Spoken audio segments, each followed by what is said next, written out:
आपल्या सर्वांना माहिती आहे की हवामान विभागाच्या अंदाजानुसार साधारणतः 24 तारखेनंतर मान्सून सगळीकडे राज्यामध्ये सक्रिय होईल असा हवामान विभागाचा अंदाज आहे। आणि तरीसुद्धा मी या राज्यातील माझ्या शेतकरी बांधवांना एवढं सांगतो की आपल्या शेतातील पोल तपासून निश्चित प्रकारे आपण सर्वांनी पेरणी करावी। आणि हवामान विभागाचा अंदाज आहे की पाऊस चांगला ह्या पहिल्या 8-10 दिवसामध्ये पडेल, पण तरीसुद्धा आपण शेतकऱ्यांनी पेरणीच्या बाबतीमध्ये सर्वांनी काळजी निश्चित प्रकारे घ्यावी। खताच्या बाबतीमध्ये आज तरी आपल्याकडं साठा हा आपला व्यवस्थित आहे। आणि आता जे पूर्वी आपल्याला माहिती आहे की जो केंद्राने आपल्याला आवंटन राज्यासाठी मंजूर केलेलं आहे, आपल्याला त्याप्रमाणे ते आवंटन आपल्याला जे मंजुरी प्रमाण मिळावं यासाठी मी स्वतः राज्याचे मुख्यमंत्री देवेंद्र फडणवीस साहेब असतील, आम्ही केंद्राशी आदरणीय शिवराजसिंह चौहान साहेब, आदरणीय नड्डा साहेबांशी बोलतोय। आणि जे आपलं राज्याचं आवंटन खताच्या बाबतीमध्ये जे मंजूर आहे ते आपल्याला निश्चित प्रकारे मिळावं अशी आम्ही त्यांना विनंती केलेली आहे आणि ते निश्चित प्रकारे आवंटन आपल्याला सगळ्याला मिळेल।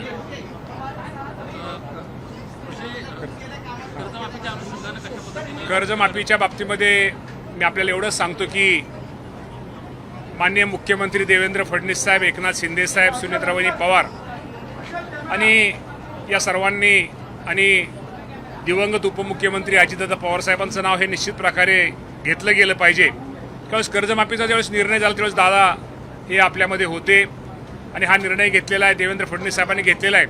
आणि 30 जून ही तारीख आपल्याला दिलेली आहे।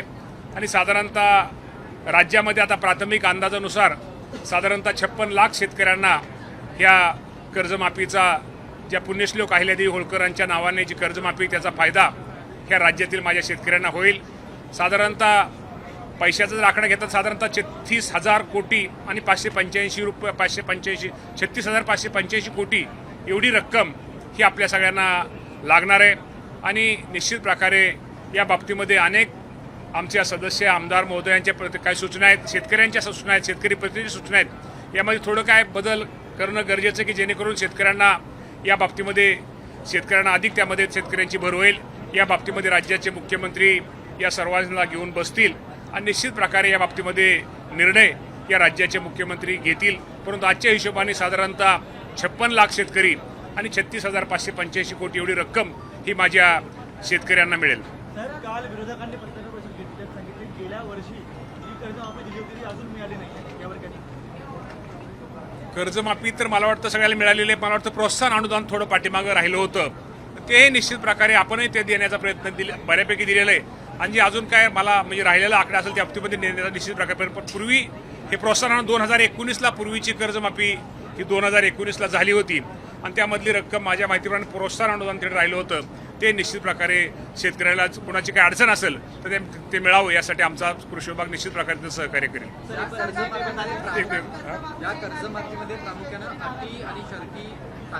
मी तुम्हाला खरंच प्रामाणिकपणे सांगतो, मी राज्यांच्या मुख्यमंत्र्याचं माझ्या सर्व राज्यातील शेतकऱ्यांच्या वतीनं या तिघांचंही अभिनंदन करतो, त्यांचे आभार मानतो। खरं तर पुण्यश्लोक अहिल्यादेवी होळकरांच्या नावाने ही जी कर्जमाफी योजना आहे कदाचित राज्यामध्ये यापूर्वी 2007, 17, 19 आणि ही 4थी कर्जमाफी आहे।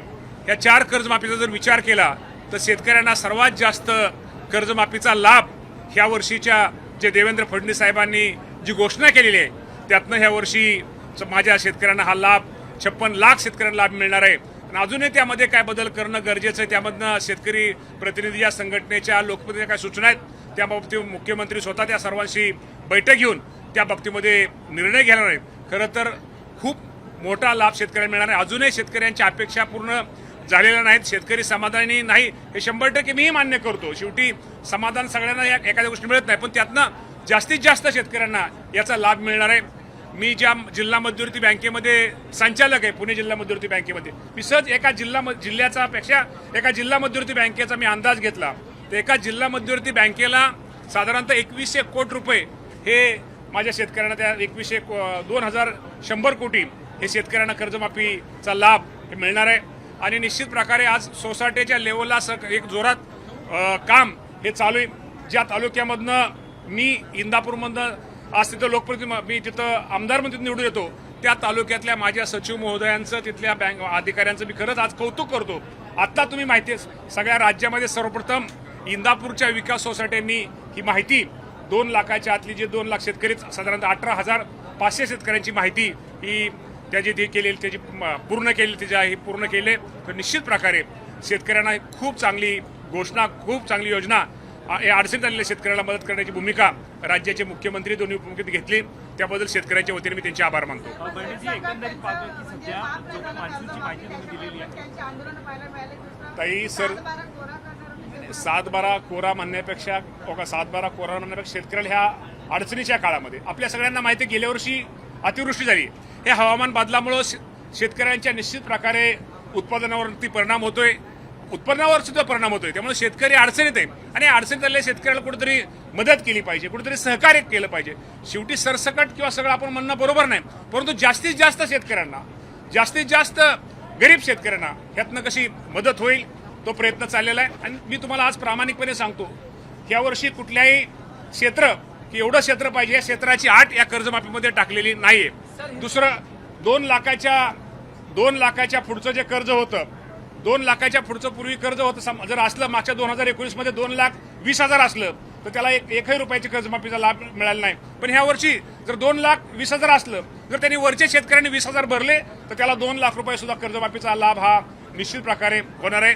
त्यामुळे मी आपल्या माध्यमातून माझ्या सर्व शेतकरी बांधवांना सांगतो की निश्चित प्रकारे शेवटी समाधान शेतकऱ्यांचं आपलं कुणाचं माझंही होणार नाही तुमचंही होणार नाही, परंतु जास्तीत जास्त शेतकऱ्याला मदत देण्याचा निर्णय राज्याचे मुख्यमंत्री दोन्ही उपमुख्यमंत्री यांनी घेतलेला आहे. अजूनही त्यात काय सुधारणा करणं गरजेचं आहे की जेणेकरून शेतकऱ्यांना त्यात जास्त फायदा होईल. यासाठी आमच्या सगळ्यांचा आमच्या सगळ्यांचा प्रयत्न चालू आहे आणि मुख्यमंत्री यामध्ये सकारात्मक आहेत. बंडीजी, ज्या प्रकारे तुम्ही मान्सूनची माहिती दिली आहे, मात्र मुख्यमंत्र्यांनी पत्रकार परिषदेमध्ये म्हटले जुलैचा पहिला आठवडा सुद्धा पेरणीसाठी शेतकऱ्यांनी सांगितल्याशिवाय पेरणी करू नये. त्यामुळे मी तेच सांगितलं ना, ओला खाली जमिनीमधला ओलावा पाहूनच शेतकऱ्यांनी पेरणी करावी, विनाकारण त्याला दुबार पेरणीचं त्याला परत ही पाळी येऊ नये. त्यामुळे ती परिस्थिती पाहूनच शेतकऱ्यांनी त्या बाबतीमध्ये ही करावं. मीही आपल्या माध्यमातून निश्चित प्रकारे माझ्या सर्व शेतकरी बांधवांना विनंती करतो. शेवटी आम्ही जरी मंत्री असलो तर आम्ही पण शेतकऱ्यांचीच मुलं आहोत. त्यामुळे शेतकऱ्यांचे प्रश्न शेतकऱ्याच्या अडचणी आणि आम्ही बांधवांना शेतकऱ्यांना आम्ही स्वतः शेतीमध्ये असणारे सगळे शेतकरी ह्या राज्याचे मंत्री म्हणून काम करतोय.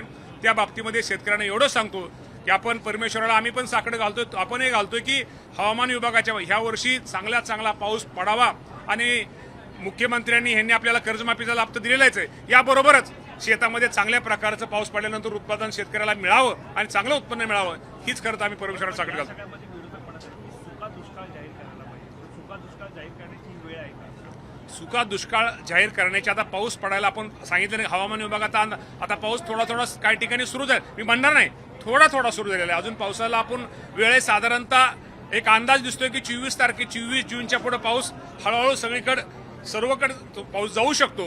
त्यामुळे निश्चित प्रकारे पावसाचा अंदाज बघून जमिनीतला ओलावा बघून शेतकऱ्यांनी पेरणी करावी.